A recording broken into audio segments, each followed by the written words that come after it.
Good evening, friends. Uh, Another short video. See, a lot of people are like Abhimanyu in the markets, which means they have 10 strategies to enter,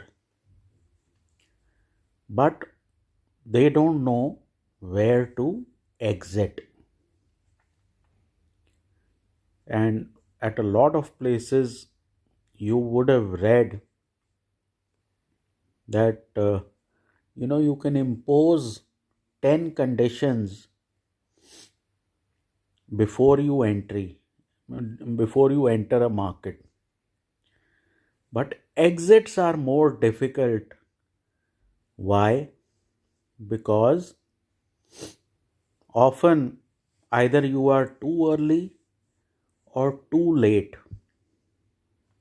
So let's discuss what could be the various ways of exiting. See, a when you enter at levels where there is either strong support or strong resistance. What that does is that gives you a comfortable spot to place your stop. Now there it could be dynamic support, which is moving average 20-day, 50-day, etc. Or it could be static support, could be places from where the market has turned on the other side. So that is your initial stop. I generally prefer that my stops are below, say, the 200 on the 5 minute or the 15-minute chart, and that gets you started. Okay, and I like to buy on strong declines or at rallies. So generally, 100 points stops suffice for me. Okay, now this is the easy part. If your stop gets taken out first up, there is very little you can do. But what if the trade starts to move in your direction? Okay, now first move happens, then the stock corrects, consolidates, makes a higher bottom. Okay, now once the stock starts to make fresh intraday high or daily high, whatever the time frame, your stop should move to the next immediate next low, next intraday higher low or daily higher low, and you basically stay in the trade. Once you have about two higher lows, which means you've had one swing correction and another swing correction. Now, at this point, what you can do is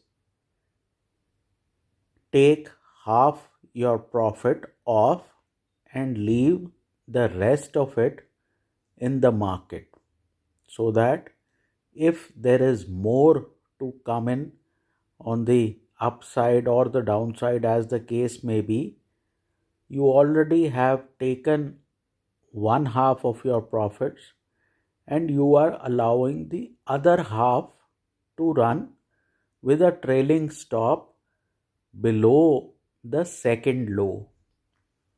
Now, at this point, often what happens is that some sort of an exhaustion move starts. Like on Friday, you had a collapse in the market where you started to get large red bars on the downside. That is called the exhaustion move. Once you get 3 to 4 exhaustion bars,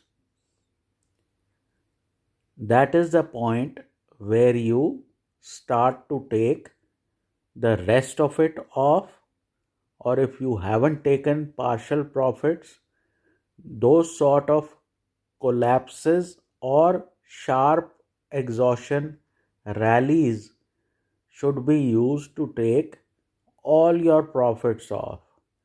Now, the logic of this is when you have that sort of an exhaustion move, everybody tends to get in on the same side.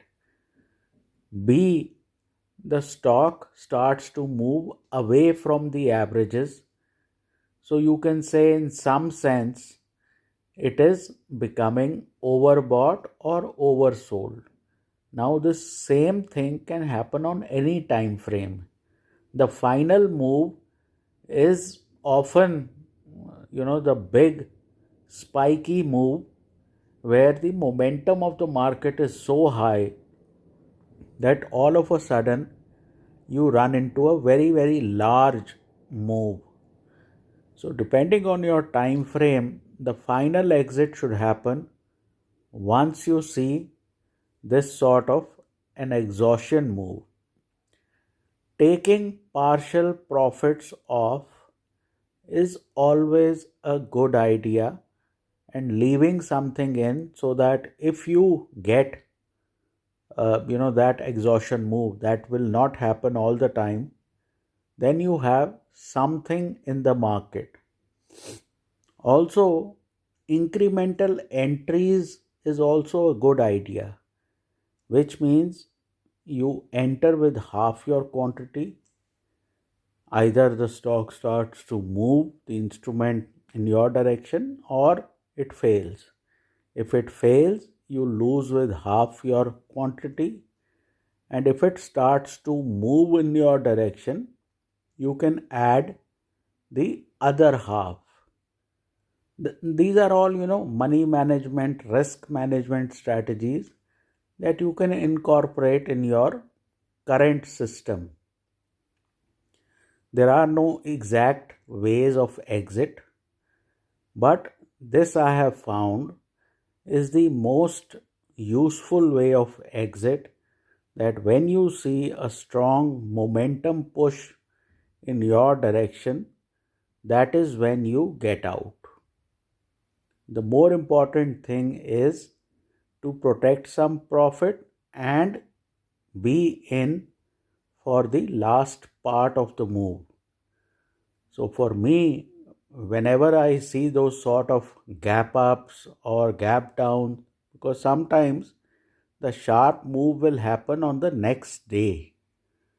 So, these kind of sharp moves should be used to take positions off. I would think this will help you design your exit, because people are so lost in the ways of entry that they forget about designing a good exit plan. The difference between entry and exit is that when you are entering, you are not in. The problem with exits is that you are already in and the market decides how you will exit. So, if you have a plan, this should be part of your trade plan, and you just need to follow the price action and know when the time is right for exit, and then you move on and wait for the next trade. Do not regret if the stock moves up further in your direction. Why? Because you've done the best you could do in that sort of a situation. That last bar, the last 20 points, nobody can get. That should be all. Take care. Trade well.